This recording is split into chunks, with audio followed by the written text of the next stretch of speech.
pagsasanay ng mga OFW na umuwi mula sa Libya para makapagtrabaho sa ibang bansa. Alam mo, Ses, in demand sila sa inalalatag na oil at gas pipeline sa Qatar patungong United Arab Emirates.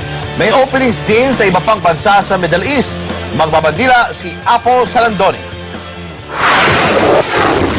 Dahil sa kaguluhan sa Libya, naglaho rin ang pangarap ng OFW na si Lenido. Kakapasok pa lang niya sa isang oil company sa Libya nang biglang sumiklab ang gulo roon. $1,400 o higit 60,000 pesos kada buwan sana ang sasahurin niya. Nawala yung mga pangarap ko para sa pamilya ko na makaahon na sa hirap. Pero ayon sa POEA, may pag-asa pa mga skilled workers.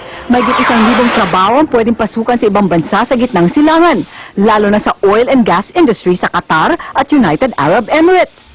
May 265 na trabaho ang naalok ngayon para sa mechanical technicians, electronic technicians, electronics and communications engineer, civil engineer at surveyor engineer. Maaari silang sumahod ng $800 hanggang $1,800 o katumbas na may 34,300 hanggang 77,200 pesos.